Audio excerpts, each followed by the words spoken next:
What are the 14 questions Buddha did not answer?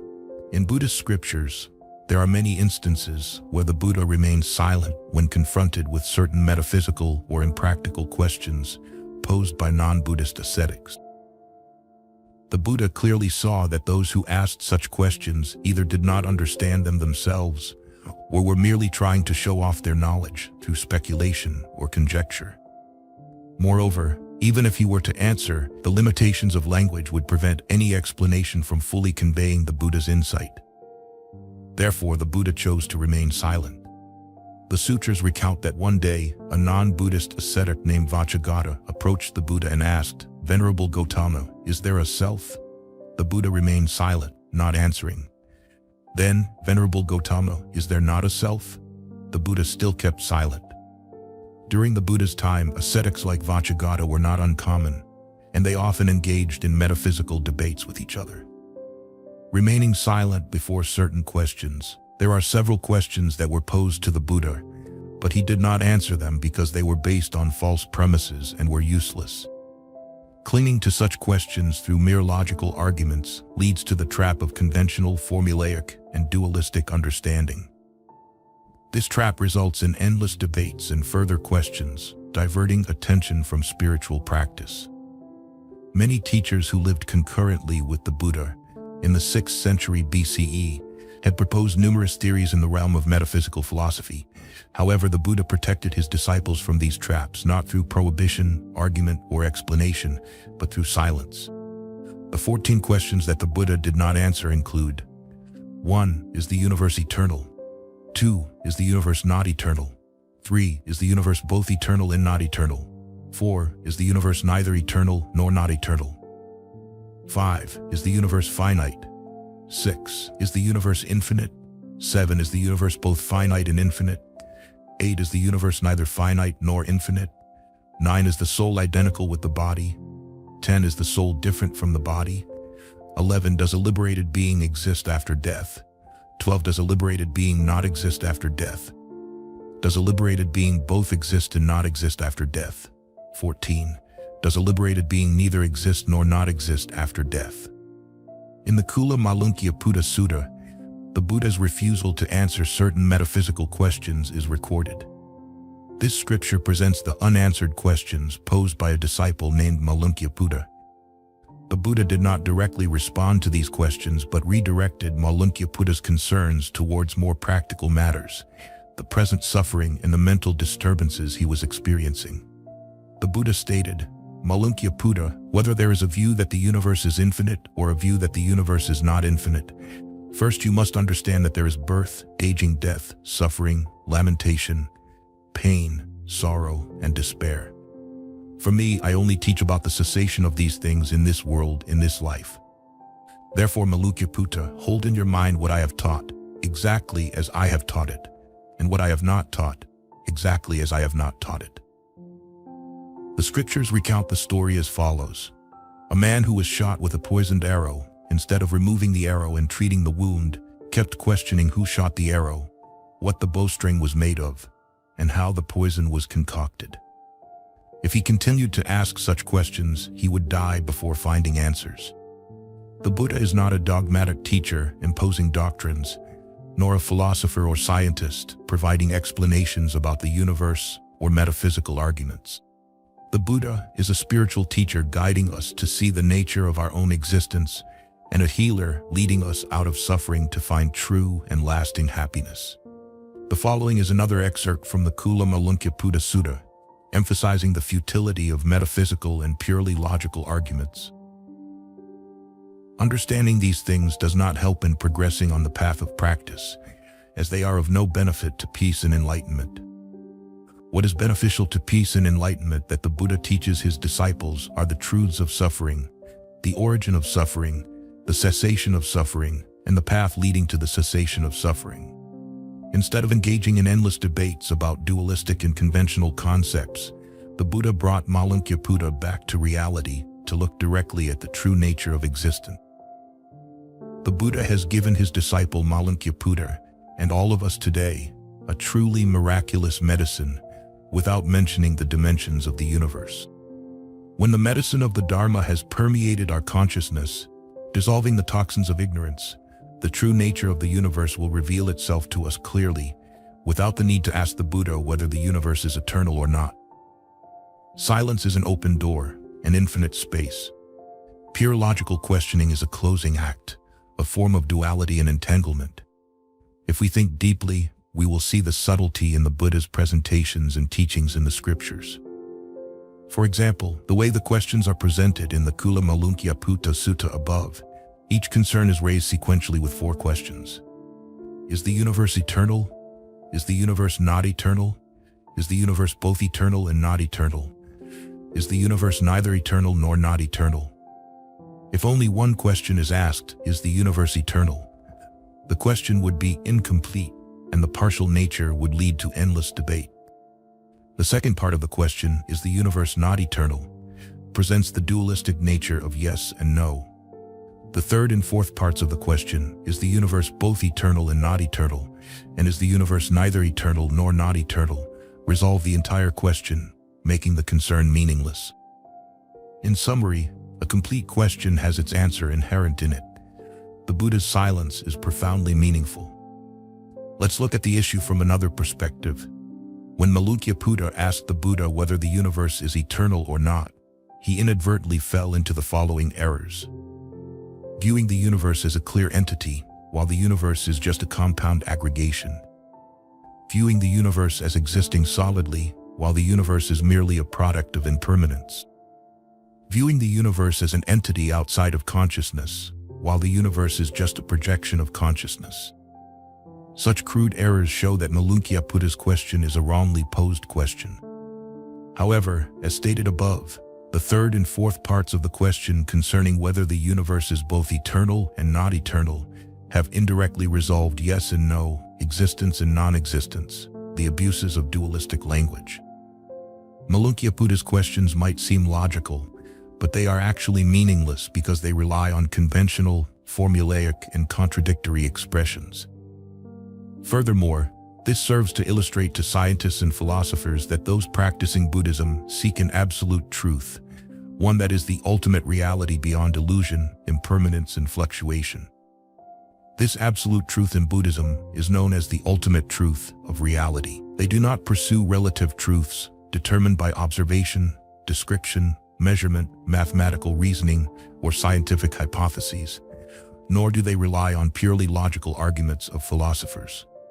In summary, the Buddha's silence is a method to cut off purely logical thought processes, breaking free from the conventional and formulaic nature of language, including the relative understanding of science and the purely logical understanding of philosophers. Buddhist understanding is a direct realization through experience, discovered through practice and spiritual transformation, a supernatural, clear, and absolute understanding. This understanding is called wisdom. The Buddha taught that such questions are entirely based on abstract reasoning and thus do not have answers. He stated that they are obscured by their lack of meaning or their convoluted, endless nature. Why didn't the Buddha answer the metaphysical questions above? Firstly, because these issues are unrelated to the Buddha's teachings. Early Buddhism, as taught by the Buddha, emphasized the practice of morality, concentration, and wisdom, and stressed the teachings on suffering, impermanence, and non-self. These teachings aim to help people understand suffering and the method to end suffering. The most urgent task is to eradicate suffering. Thus, the Buddha explained these teachings to be beneficial for practice, helping people to dispassion, abandon self-attachment, attain tranquility, and achieve liberation and enlightenment. The metaphysical questions, including the 4 questions related to the universe, whether it is finite or infinite, eternal or non-eternal, are not useful for liberating humanity from suffering. The Buddha taught, Vacha, thinking that the world is eternal, the world is not eternal, the world is infinite, the world is finite, life and body are one, life and body are different, the Tathagata exists after death, the Tathagata does not exist after death. Vacha, thinking that the Tathagata neither exists nor does not exist after death, is a wrong view, entangling, wilderness of views, sophistry of views, wrangling of views, a fetter of views, accompanied by suffering, affliction, distress, fever, and does not lead to dispassion, cessation, peace, higher knowledge, enlightenment, nirvana. Vacha, seeing this danger, I do not fully accept these views. The next two questions about the physical body and the mind, whether they are identical or not, are still subject to impermanence, decay, suffering, and the cycle of birth and death. According to the Buddha, all phenomena are non-self. The Buddha's teaching on non-self is truly extraordinary. Even if the non-Buddhists posed questions about whether the body and mind are identical or different, it does not fit with the Buddha's teaching on the five aggregates being non-self. These questions are endless and cannot reach their source. Next, the questions related to the Buddha's enlightenment. The Buddha attained enlightenment through practice. This realm of enlightenment cannot be fully understood by ordinary people, and no matter how the Buddha uses language or expressions, it would not help the listener fully understand. Therefore, the metaphysical questions above are unrelated to the Buddha's teachings and unrelated to the practice of morality and virtue. They are not useful for practicing the body and mind to reach the realm of enlightenment like the Buddha. Thus, when asked about such situations, the Buddha remained silent. Secondly, metaphysical questions lead us into a maze, causing us to lose direction. For the Buddha, debates that do not benefit practice and clarify right view are useless, let alone debates that bring about afflictions, dissatisfaction with the questions posed, and further confusion. During the Buddha's time, there was a monk named Buddha. One afternoon, while meditating, he suddenly got up and went to the Buddha's hermitage. After paying homage to the Buddha, he sat to one side and said, "Venerable Sir, while I was meditating alone, a thought arose. There are 10 unresolved questions that the Buddha has not explained to us. Whenever we ask about these questions, the Buddha remains silent. I feel unhappy when the Buddha does this. Venerable Sir, today, if you clearly explain these 10 questions, I will continue to live the life of renunciation. If you still remain silent, I will lose faith and will not continue to practice. If the Tathagata knows that the world is eternal, then please explain this to me. If the world is not eternal, then for what reason? If the Tathagata does not know about these matters, then directly say that you do not know." The Buddha said, "How foolish you are. Did you not understand these metaphysical questions when you first became a monk? When you followed me to practice the holy life, did I promise to explain these matters to you?" Buddha replied, "No, Venerable Sir." The Buddha continued, "If you had not been answered by the Tathagata, you would have died. Buddha, suppose there is a man wounded by a poisoned arrow, and his relatives wish to remove the arrow and bring him to a doctor, but he refuses to have the arrow removed unless he first knows who shot the arrow. Whether the shooter is from the warrior, Brahmin, merchant, or servant caste, whether he is tall, short, or of medium height, whether his skin is brown, white, black, or yellow, whether he is from a town, village, or hamlet. He does not want to remove the arrow until he knows what kind of bow shot it, what the bowstring is made of, the type of arrow, the material it is made from. Puta, before he can know all this, he would die. Similarly, a person asking whether the universe is eternal or not, or other such metaphysical questions, would die before getting an answer from the Tathagata. Because life is short, if someone is troubled by these metaphysical questions all day and stubbornly seeks their source, they will increasingly fall into delusion and ultimately never find a way out. A significant educational message here is that unnecessary demands can harm one's mental state. The Buddha completely ignored metaphysical questions. Moreover, due to the limitations of language, ordinary people cannot understand or express metaphysical issues through language. Language, created by humans, is used to express our perceptions, experiences, and thoughts based on phenomena and things. Language is a tool to convey our understanding of things and ideas, but it cannot transcend the limitations of time and space. In other words, humans can only express things and ideas within the limits of time and space. Sometimes, our language is insufficient to describe daily life experiences. Everyone has likely experienced feelings or thoughts that they cannot find the words to express. Therefore, it is evident that human language is not an absolute means of expression. It is limited and cannot convey the understanding of an absolute truth. It can even distort the truth through perception. Because absolute truth, such as nirvana, transcends time, space, and the laws of conditioned phenomena, humans can only experience it through practice and realization, not through language or ordinary reasoning. Here, Zen language calls it the language of the way. In reality, such questions can never be fully answered through language or writing, and no language can convey such experiences. For example, in the Buddhist story of the turtle and the fish, the turtle describes the land world to the fish as hard, non-swimmable, and only walkable. But the fish, unable to understand, insists that the land must be like water, where one can swim, jump, and dive. Similarly, our ordinary language cannot describe the state of nirvana. Even using refined writing, flowery language, or lofty words is useless. They cannot capture the experience of nirvana. Those who cling to words are bound by them. The Lankavatara Sutra teaches that the ignorant, clinging to words, are like an elephant stuck in the mud, unable to escape. Finally, the Buddha adapted his teachings to the audience, not using metaphysical concepts to preach, nor answering to show off knowledge, but with compassion and wisdom, he focused on practical teachings to guide beings out of delusion and attachment, leading them to the right path. When teaching, the Buddha adapted to the circumstances, observing the audience's level, disposition, and capacity for understanding to guide them. Through the various ways the Buddha responded to questions, we see he used 4 forms of answers. 1. Worldly, lokiya, standards based on human understanding of life in this world, though not absolute.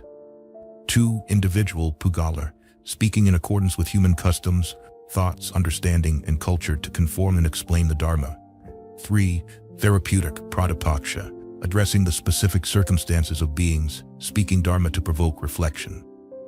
4. Ultimate, paramatha, absolute standards about ultimate truth, regardless of whether the listener understands or objects. In the face of metaphysical questions, the Buddha consistently maintained silence rather than engaging in elaborate arguments. With compassion and wisdom, he remained silent yet showed great concern for those in distress, offering help when the conditions were right. Many later Buddhist scholars attempted to explain the metaphysical issues that the Buddha had remained silent about, questioning whether he did have explanations for these mysteries. While we do not need to reach a definitive conclusion, we can assert that the Dharma the Buddha knew was far more extensive than what he taught. The scriptures recount a day when the Buddha held a handful of leaves and asked his disciples, "Monks, are the leaves in my hand more numerous, or are the leaves in the forest more numerous?" The monks replied, "Venerable sir, the leaves in your hand are very few compared to the leaves in the forest."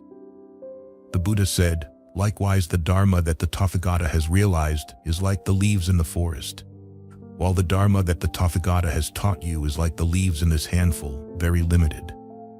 But why did the Tathagata not teach all of it? Because it is not beneficial, does not lead to nirvana. That is why the Tathagata did not teach all of those dharmas. Thus, the Buddha's silence on certain issues was not due to ignorance, but because he recognized the limitations of language and the inability to use ordinary language to express a transcendent realm. The Great Wisdom Treatise in Abhidharmakosha mentioned 14 cases, also known as the 14 unanswerable questions, similar to the metaphysical issues discussed above, which the Buddha did not answer. The reasons are: 1. These issues are all illusory and untrue. 2. Phenomena are neither permanent nor annihilated.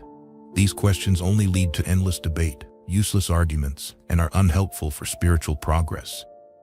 Therefore, the Buddha did not answer them. In summary, the Buddha always remained silent regarding metaphysical or mystical issues and consistently emphasized practicality. In Buddhism, it is not that metaphysical questions cannot be studied, but overemphasis on such matters leads to more afflictions and a lack of resolution due to their complexity.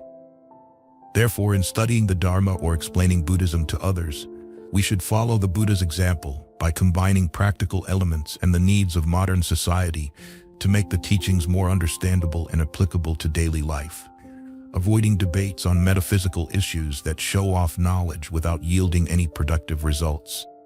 Otherwise, we waste time arguing day after day. Thank you for listening. If you found this video helpful, please share it with those who might benefit from it. Don't forget to leave your thoughts in the comment section below. Hit the like button, follow, and turn on the notification bell. This is how you can show your support for me. Once again, thank you very much, and see you in the next videos.